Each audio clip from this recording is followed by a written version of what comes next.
রাজনীতিতে দৃশ্যমান শত্রু সবথেকে কম বিপজ্জনক। আসল বিপদ আসে অদৃশ্য থেকে। 2024 আগস্টে যে আগ্নেয়গিরির অগ্নুৎপাত আমরা দেখেছিলাম, সবাই ভেবেছিল লাভা ঠান্ডা হয়েছে।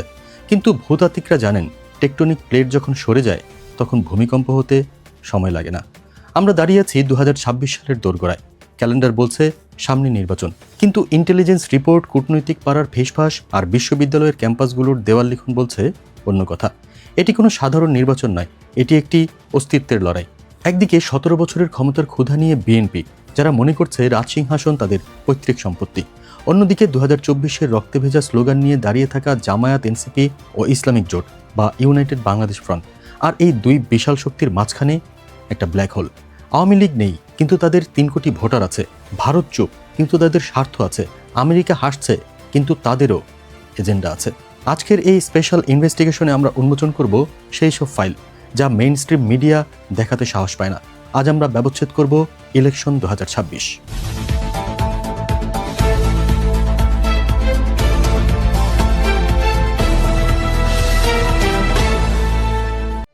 প্রিয় দর্শক, রাজনীতির সূত্র বলে নেচার অ্যাভোর্স এ ভ্যাকিউম, অর্থাৎ প্রকৃতি শূন্যস্থান পছন্দ করে না।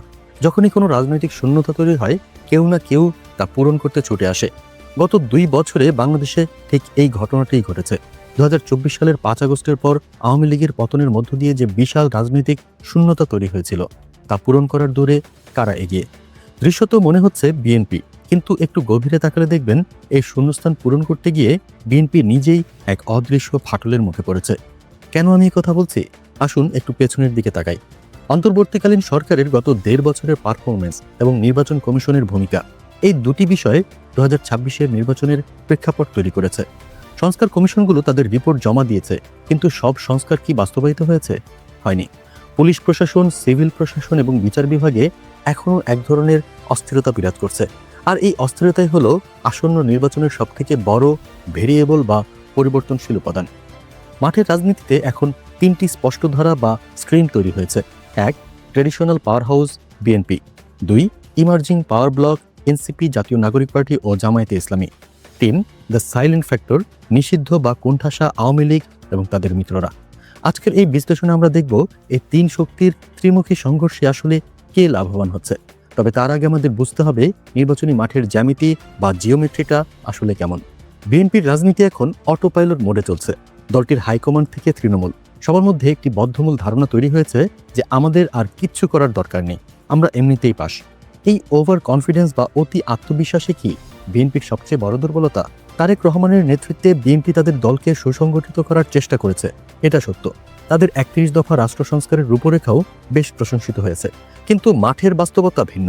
গত 18 মাসে বিএনপির স্থানীয় নেতাদের বিরুদ্ধে দখলদারিত্ব, চাঁদাবাজি এবং আধিপত্য বিস্তারের শত শত অভিযোগ জমা পড়েছে।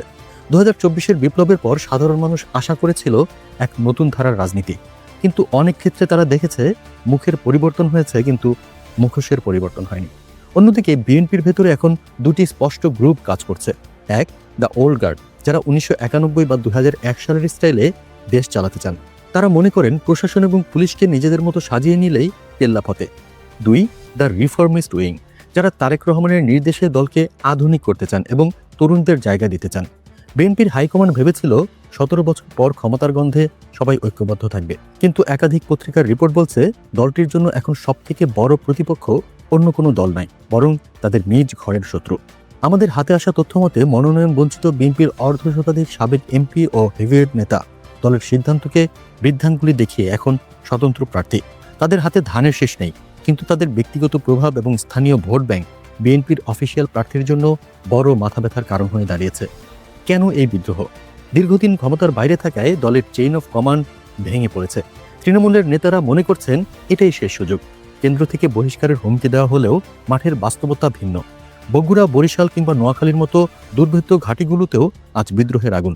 আর ঠিক এই ফাটলটির সুযোগ নিচ্ছে ইউনাইটেড বাংলাদেশ জোট। এই 50+ আসনে বিএনপির ভোট ব্যাংক স্পষ্টভাবে 2 ভাগ হয়ে গেছে। যেখানে ধানের শীষের প্রার্থী 10,000 ভোটের ব্যবধানে জিততেন, সেখানে এখন নিজ দলের বিদ্রোহী প্রার্থী কেটে নিচ্ছেন 15 থেকে 20,000 ভোট। যেখানে ধানের শীষের ভোট 2 ভাগে ভাগ হচ্ছে, সেখানেই চুপিসারে এগিয়ে যাচ্ছে এনসিপি, জামায়াতের প্রার্থীরা। বিএনপির নিজস্ব ভোট ব্যাংক প্রায় 35%, কিন্তু একক সংখ্যাগরিষ্ঠতা বা 151টি আসন পেতে হলে তাদের প্রয়োজন আরও অন্তত 16% ভোট। এই বাড়তি ভোট আসবে কোথা থেকে?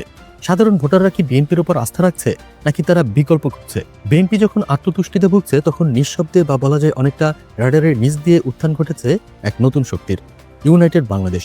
এটি কোনো আনুষ্ঠানিক জোটের নাম না হলেও এনসিপি এবং জামায়াতে ইসলামীর কৌশলগত ঐক্যকে বিশ্লেষকরা এই নামেই ডাকছেন।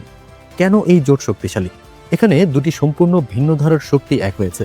এক, জামায়াতে ইসলামী, যাদের আছে বাংলাদেশের সবথেকে সুশৃঙ্খল ক্যাডার বাহিনী, অর্থনৈতিক স্বচ্ছতা এবং একটি নির্দিষ্ট লয়াল ভোট ব্যাংক। গত 2 বছরে তারা নিজেদের মডারেট বা নমনীয় হিসেবে প্রমাণ করতে সোশ্যাল ওয়ার্ক করে ব্যাপক জনসমর্থন আদায় করেছে এবং নিজেদের সার্ভিস ওরিয়েন্টেড দল হিসেবে প্রমাণ করেছে। 2, এনসিপি বা জাতীয় নাগরিক পার্টি। এটি 2024-এর গণ অভ্যুত্থানের মহানায়ক বা ভ্যানগার্ড হিসেবে পরিচিত জেনজি প্রজন্মের দল। তাদের কোনো অতীত রাজনৈতিক ব্যাগেজ বা দুর্নীতির রেকর্ড নেই। বাংলাদেশে এখন 18 থেকে 35 বছর বয়সী ভোটার প্রায় 5.5 কোটি। এরা বিএনপির শাসন দেখেনি, দেখেছে কেবল আওয়ামী লীগের পতন। এদের কাছে বিএনপি এবং আওয়ামী লীগ দুটোই মুদ্রার এপিঠ ওপিঠ। এই তরুণ ভোটাররা খুঁজছে থার্ড অপশন। এনসিপি জামায়াত জোট তাদের সামনে সেই অপশনটি তুলে ধরছে। যদি এই জোট তরুণদের ভোট কেন্দ্রে নিতে পারে, তবে ফলাফলের সব সমীকরণ উল্টে যাবে। তবে এই জোটের সামনেও চ্যালেঞ্জ কম নয়। জামায়াতের 71-এর ভূমিকা নিয়ে তরুণ প্রজন্মের একাংশের মধ্যে এখনও অস্বস্তি আছে। এনসিপি সেই অস্বস্তি কতটা কাটাতে পারবে? আবার এনসিপির সেকুলার বা উদারপন্থী অংশের সাথে জামায়াতের কট্টরপন্থী অংশের আদর্শের সংঘাত কি নির্বাচনের আগেই জোট ভেঙে দেবে? যদি তারা শেষ পর্যন্ত একসাথে থাকে, তবে উত্তরবঙ্গ, সাতক্ষীরা, কুমিল্লা এবং চট্টগ্রামের বিশাল অংশে তারা বিএনপির দুর্গে বড় ধরনের হানা দেবে। বাংলাদেশের নির্বাচন কখনোই শুধুমাত্র বাংলাদেশের অভ্যন্তরীণ বিষয় ছিল না। এটি সবসময় দিল্লি, ওয়াশিংটন এবং বেইজিংয়ের ট্রায়াঙ্গুলার জিওপলিটিক্সের অংশ। 2026 সালেও এর ব্যতিক্রম নয়। 5 আগস্টের পর ভারত তাদের সবথেকে বিশ্বস্ত মিত্রকে হারিয়েছে। এখন দিল্লি একটি ড্যামেজ কন্ট্রোল মোডে আছে। তাদের ইন্টেলিজেন্স উইং কি চুপ করে বসে আছে?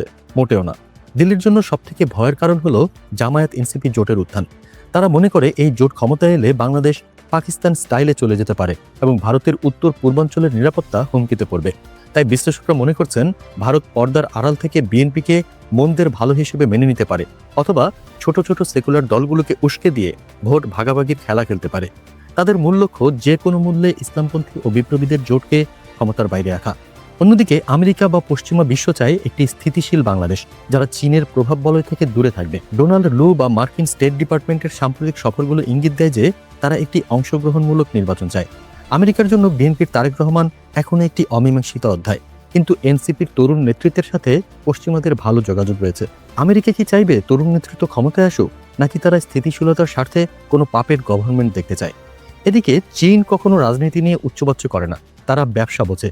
যেই সরকারই আসুক, চীনের মেগা প্রজেক্টগুলো চলতে হবে। তবে চীন জামায়াত বা ইসলামপন্থী সরকারের ব্যাপারে কিছুটা সন্দিহান, কারণ তাদের উইঘুর ইস্যু। তাই চীনও হয়তো বিএনপির দিকেই সফট কর্নার রাখতে পারে। তবে গোপন মিটিংগুলোতে যাই হোক না কেন, এই ত্রিমুখী চাপে বাংলাদেশের নির্বাচন একটি আন্তর্জাতিক দাবার বোর্ডে পরিণত হয়েছে। এটা অস্বীকার করার উপায় নেই।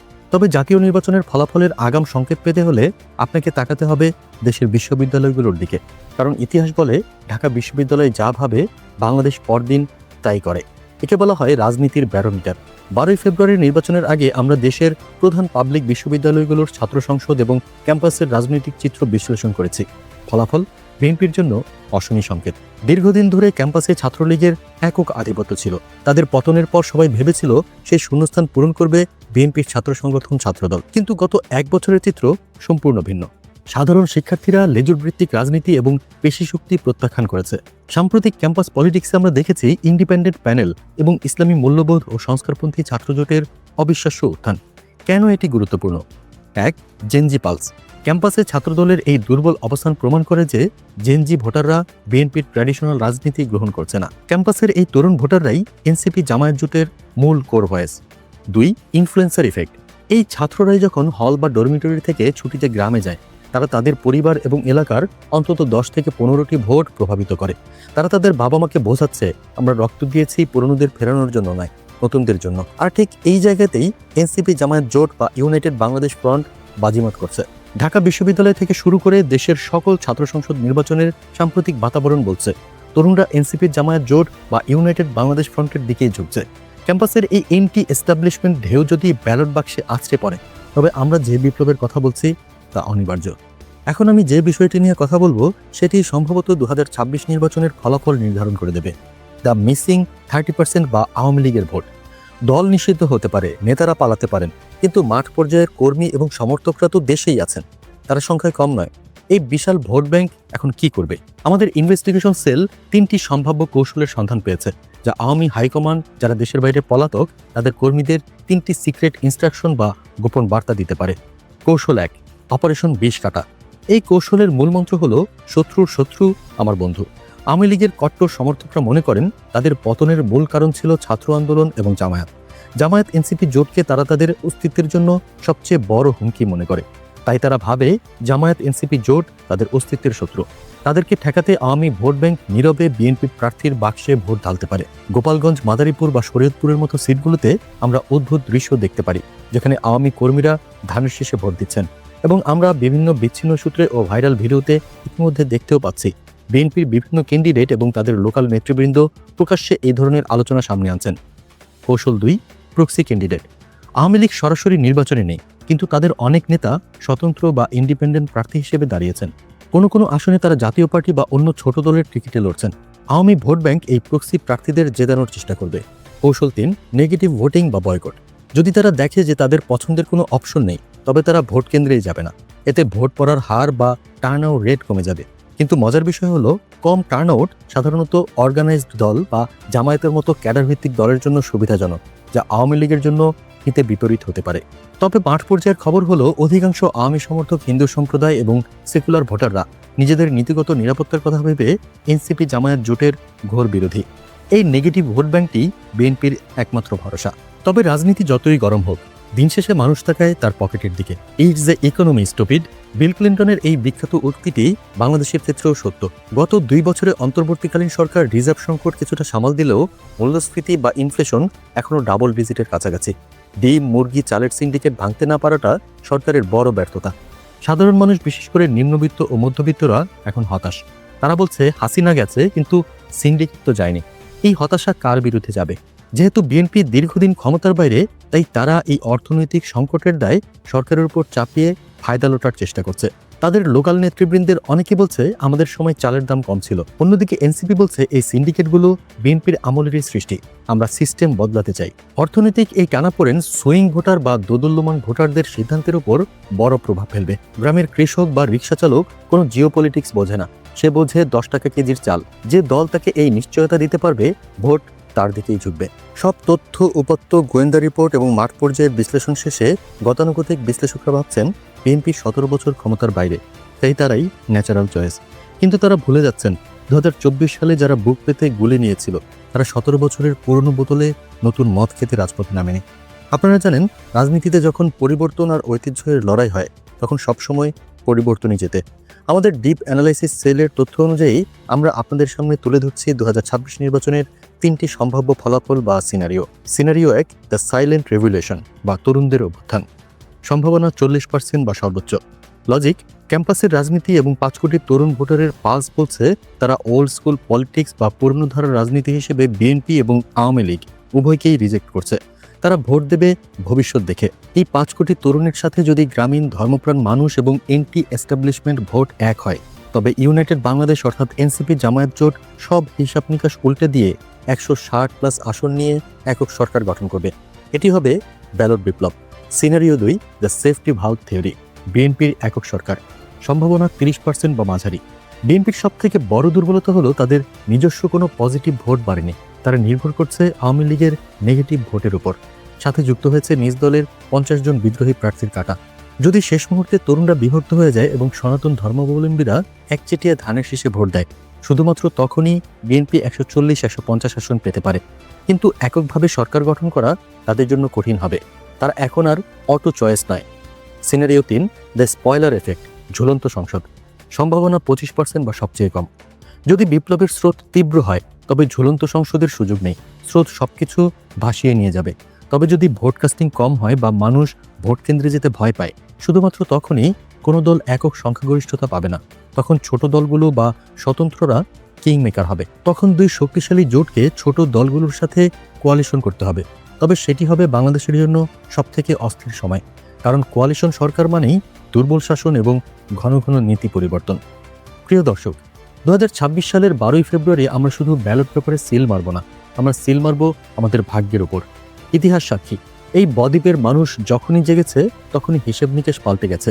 47, 52, 71, 90 কিংবা 24, বাঙালি বারবার প্রমাণ করেছে কোনো ল্যাবরেটরির ফর্মুলা দিয়ে বা বিদেশি প্রভুদের ইশারায় এদের মগজ ধোলাই করা যায় না। আজকের এই বিশ্লেষণ হয়তো কালকের বাস্তবতার সাথে মিলবে না, কারণ রাজনীতিতে 24 ঘন্টা মানে এক যুগ। তবে একটি কথা নিশ্চিত, আগামী দিনের বাংলাদেশ আর পেছনের দিকে হাঁটবে না। ক্যাম্পাস থেকে জনপদ, টেকনাফ থেকে তেঁতুলিয়া, বাতাসে এখন পরিবর্তনের সুর। যারা ভাবছেন ক্ষমতার পালাবদল মানে লুণ্ঠনের লাইসেন্স নবায়ন করা, তারা ভুল স্বর্গে বাস করছেন। কারণ এবারের পাহারাদার কোনো দল নয়, এবারের পাহারাদার 5 কোটিরও বেশি জাগ্রত তরুণ। আগামী একটি মাস চোখ কান খোলা রাখুন, গুজব এবং প্রোপাগান্ডায় কান দেবেন না। দি দেশজগৎ নিউজের পক্ষ থেকে আমি জাকারিয়া মুবিন। আমরা থাকব নির্বাচনী মাঠের প্রতিটি মুহূর্তের সাক্ষী হতে। চোখ রাখুন আমাদের পর্দায়, কারণ সত্যের কোনো বিকল্প নেই।